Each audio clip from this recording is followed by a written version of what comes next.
and Amy have been vying for top Patrons' Choice since this started for Dancing Girl. Amy, first, why don't you first tell us your story, because that's an extraordinary thing that everyone needs to know, because it informs everything that you do in your work. I keep in mind long story, decade-long story, so I'm getting to like 30 seconds. I'll try. So I trained in musical theater my whole life, and as an actress, then like randomly at 18, my senior year of high school, I got a blood clot. All right, so this is just stay with me here. My stomach exploded, and I was in a coma for a few months, and I woke up and was told I couldn't eat or drink, and I had no stomach anymore, and I didn't know when or if I'd be able to again. And it turned into over 3 years without being able to eat or drink, and 27 surgeries over the past decade. And then, I could eat, but, things would happen where I, wasn't able to eat for a few months here, doctors, toss that in front of you like it's not a big deal. So anyway, it ended up with lots and lots of hospital stays, and my thing was from day one, I was like a go-getter actress, this world of hospital was very foreign to me. And I just want to say, it wasn't just she couldn't eat or drink for a little bit. For 3 years, Amy was not able to drink a drop of water or eat any food. And Right. now you are, but ironically, you have to consume like 6,000 calories a day because I have so little intestine. I only absorb about like 20%. right. But I like eating, so it's okay. And tubes and bags and all that kind of stuff. So, it was very how do you come to terms with sort of, I was literally in my high school classroom on April 25th, and then what felt like the next day, which was a month later, I wake up in a hospital, which, I don't even know what an ICU is, and I can feel like there's things on me and stuff leaking, and, it's a totally different world. So, there were obviously like a lot of things that I couldn't really process. Plus, once I found out I couldn't eat or drink, it was like, what is going on? So, I still have that mentality before this that like, I'm an actress. I gotta create. I gotta, connect with people that way. That was my way of connecting to the outside world. So like, and I wasn't in the mentality of being like a sick patient.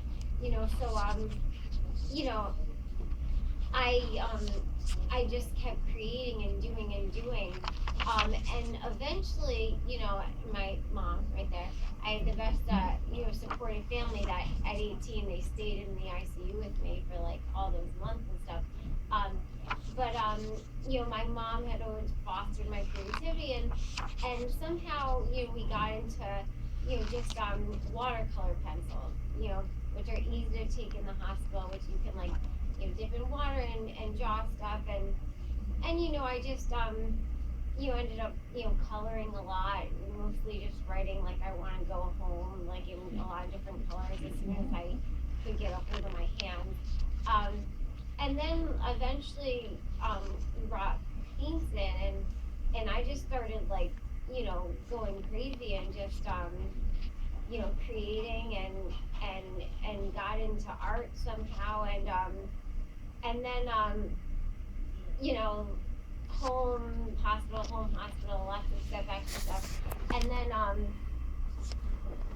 in 2008, I had to be air vaxxed from California because a wound just like spontaneously like opened, and so we were stuck in Yale Hospital for a good like 3 months that whole summer. Again, I couldn't eat or drink.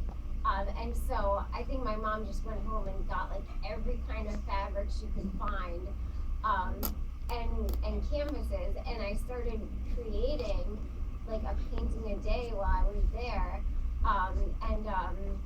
Actually, Well, not just paintings. I mean, if you look at, so you look those 3 pieces, you can see the amount of different materials that are in those pieces is pretty extraordinary, actually. yeah, because I don't have like art schooling or anything, I just sort of like being a scavenger, like literally whatever I could glue on, I would, fabric, whatever.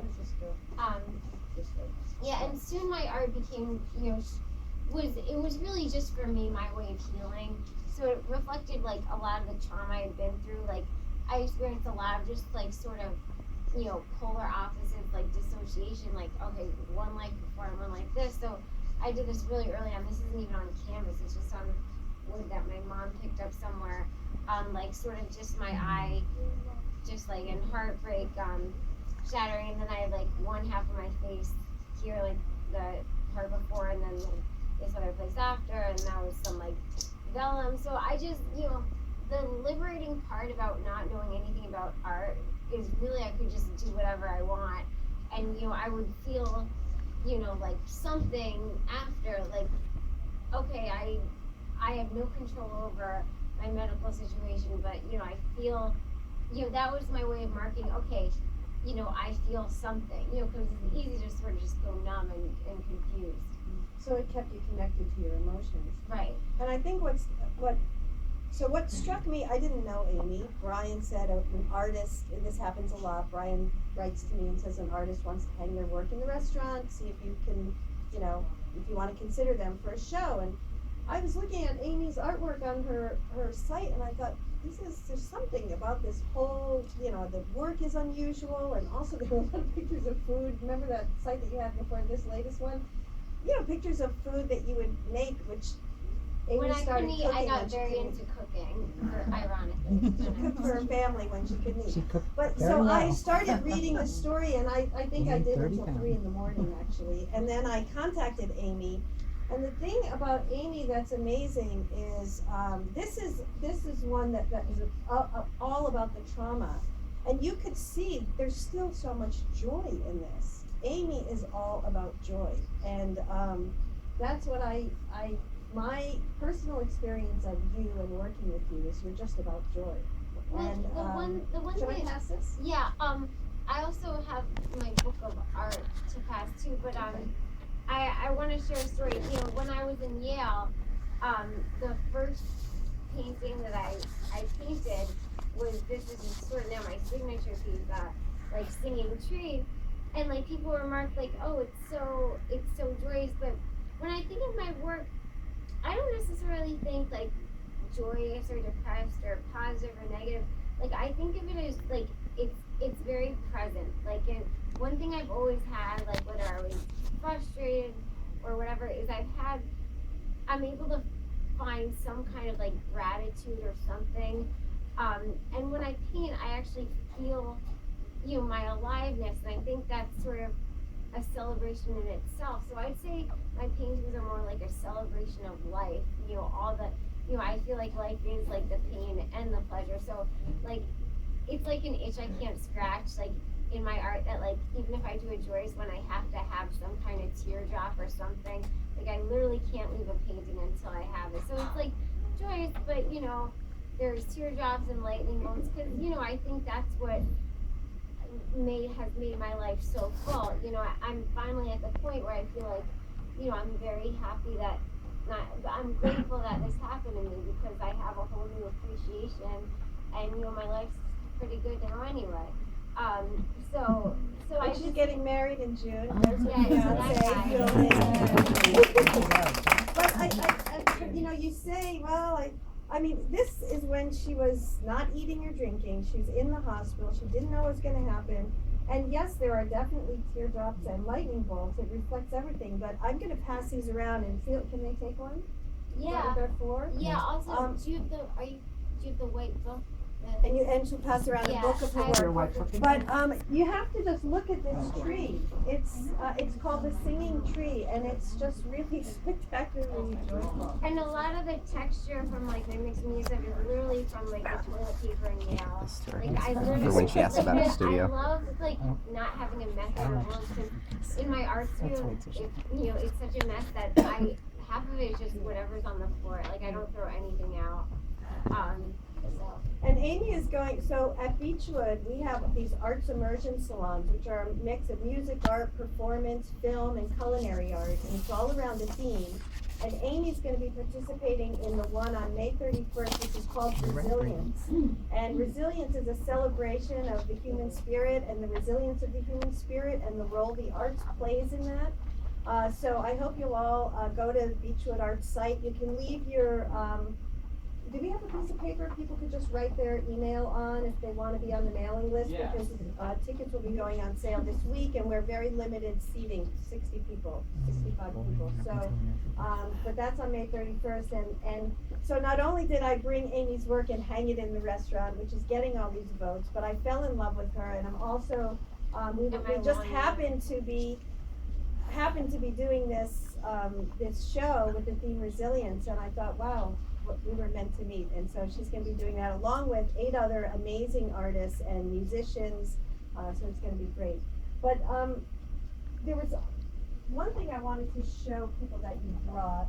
I want to show them this, and then so tell them, this is just a small piece, and you did this very recently, right? Yeah, so Tell them what this little square is up here. Tell them about your inchies. Well, I gotta say, I also wrote a one-woman show about what I've been through, a musical, and there's a line in it I wrote that, like, whatever I do excessively.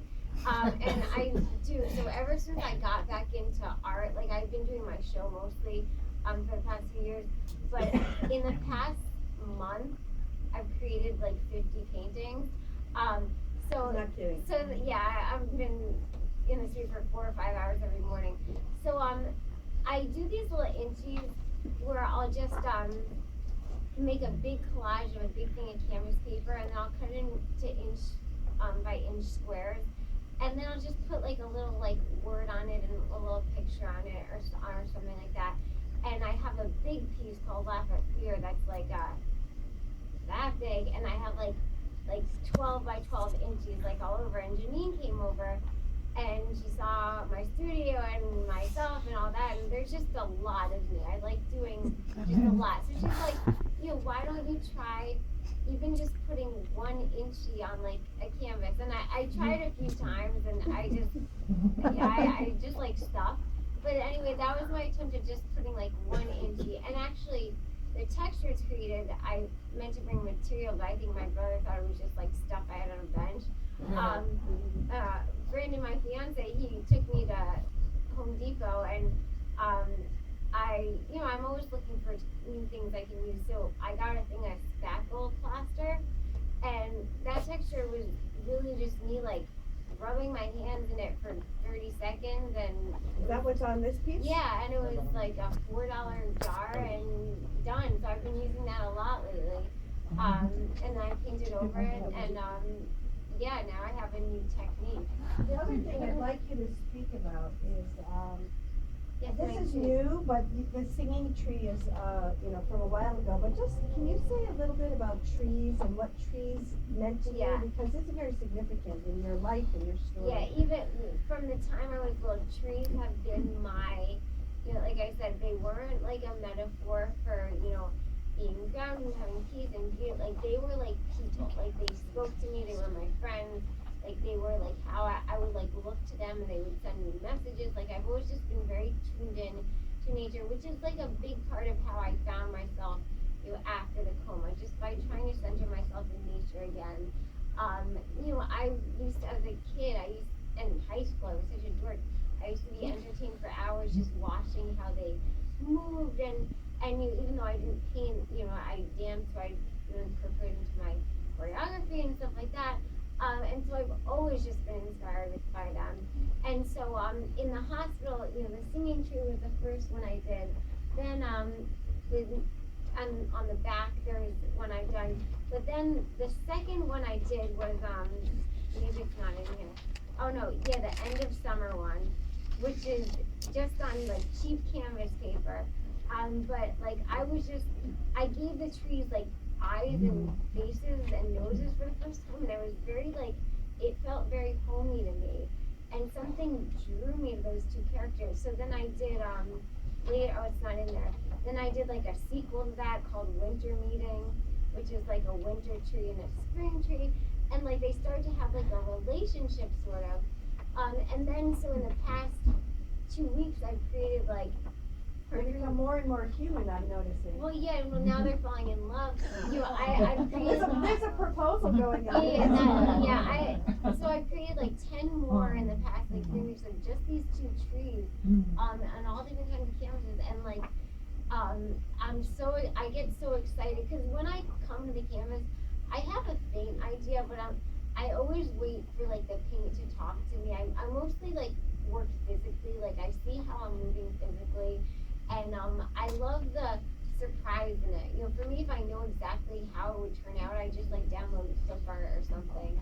So like I just love having no technique, no filter, just like messing around. You know, Audrey, I could really connect to like you should see me in the studio. I'm like drifting things and spraying things and stomping on things and waving, smacking things. And her studio is something to see. It's just so I like brought pictures to pass full. around. I gotta say, thanks to my mom, you know, I got home from Yale. We're out past those. You just talk. Yeah, Yale Hospital, like on this art scrape. So even made her tons of studio is like all supplies. blurry. You probably didn't even take enough time to do Um, She's a whirlwind. I call her Amy Whirl. Yeah, that's right. So we had tons of supplies. So we just left them on the kitchen table. And because I couldn't eat or drink, so like, you know, the kitchen table. But slowly the supplies started like getting like this high until like my parents were like, this isn't gonna happen. So we actually had a storage room downstairs, like a furnace room that we cleared out, and gave me this beautiful place. And I'm so lucky that I have this space. There are no windows or anything. It's downstairs, so you can lose all track of time, which isn't good now that I actually have like a life and other things to do. But I mean, and it's messy because there's just a lot of stuff. We try to clean it up periodically, but things get messy. It's risky. Don't wear a cashmere sweater when you go there. Oh, yeah. Yeah. I still owe you for that. So I you did not. use acrylics, and by accident I must have picked up an oil painting. So the first time Janine came to the house, she was looking at something like, oh, And her yeah, beautiful isn't it?" cashmere sweater. And she got like oil paint all over her cashmere sweater. I'm like, no, I use acrylics. And I look at it, I'm like, oh wow, the one paint I got that she's touching is Or- No, but it's really, and at the event, we're gonna have, playing on a flat screen, also Amy has performed her musical, Gutless and Grateful. And I think, Amy, what you said to me is, you know, I always was creating. I was creating through dance, through my musical theater, and through writing, and well, you're still writing. I mean, she writes in an incredibly eloquent way. Well, You can really express some the things. fun part Voluminous and eloquent. The fun part now is I restarted my blog, which is great because I can post updates, but also what I'm doing is I'm doing a lot of creative writing about how that has connected me, you know, to my trauma and healing. And the most wonderful part for me as a performer, you know, you want to connect with people, you want to reach people. So I'm getting letters from people saying how inspiring my writings are and the art, and you know, for me that's, you know, making the art is only like a quarter of what I love about this. It's really the feedback and coming full circle for me.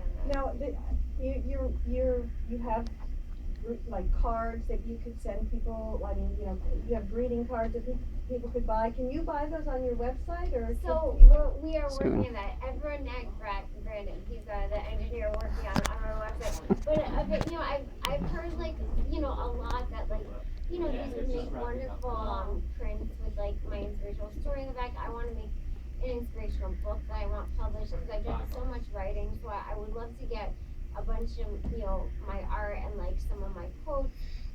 So all that will be on my website as soon as we get the licensing and all that stuff. So Which probably will be tomorrow. You know, I know. nag him. On Monday, one Monday, she talked to me about doing a poster from she has a show up at Tuscan Cup in Ridgefield, and Amy was talking to me about doing a poster, and I said, well, maybe you should do some, you know, kind of greeting cards with a story on the back someone could, you know, send to others that are struggling. And she said, that's a great idea. And the next day I got an email from her saying, do you think this image would work? And then when I went to answer her the next day, she said, oh, I already got the cards. They'll be in tomorrow morning. And I also wrote to like 100 green card manufacturers that day. Incredible. Questions for Amy? The little squares that are those inches that you're talking about? Yeah, I Like think tiny that's- little paintings? Yeah, Are they yeah. really an inch square? Yeah, they're inch by inch, yeah. They're fun because, you know, you can just make them as What do you you do? go. Some were like 1 1/4. Cardboard or something? Canvas paper. They do have inchy canvases. Uh-huh. Oh yeah, I do this. I just have to say, you have such unencumbered energy. Thank God I'm sitting down because I'm blown away Thank you. with your energy and your. I do a lot of work with preschoolers because I they're taught my honest, school for a they while. have no caca Right. running around in their brains, and their style and form and everything is so wonderful. And because of what you've been through, it's allowed all this beautiful, unencumbered feeling and energy to come out, and I'm just blown away. Well, I gotta say, teaching nursery school is probably one of my most inspired. Yeah, periods. well, they're the best. Right. Till we get our hands on them, and then that's a different issue. Well, one thing I'm proud of through all this is I've sort of kept my childlike innocence, which you can see in my art, but I also have like the old soul knowing of like, yes, I've been through experiences, but I don't let that sort of jade me or anything. So I think what I'm seeing more and more in that work is like I still have that like whimsical nature, but I see my later stuff is becoming a little more sophisticated, a little more. Just for her, she used but- to call me. Yeah. You know, I have to say this, Amy, it just came to me. You know, Amy always was kind of an old soul even before this happened. Well, you know, a lot of her friends were in People magazine. She was struggling with, you know, and this is before any of this happened. And I remember when you were 15, you wrote that beautiful song, My Dream, Yeah. you know, so fully trees. orchestrated and all that, about trees. And it really was, it kind of, I don't want to say it was predictive, but it kind of like brings back everything that's happened since then was really in that song. I wrote it. I was taking a nature walk one day, and then when I write a lot of songs, but this one I'm really proud of. I was just fantasizing and daydreaming, which I always used to do in my walks. And I'd be like, you know, all these trees are so like rounded, and we always look to them as like this like anchor and stuff. But really, what if they were just like, you know what? Like, I hate this. I just want to fly. So I just wrote a song about like this fantasy about trees one day just taking off and flying to the sky and what that would look like. Beautiful song. Any other questions for Amy? Well, thank you so much, Amy, and I look forward to you being at Beechwood May 31st. Thank you. And thank you to all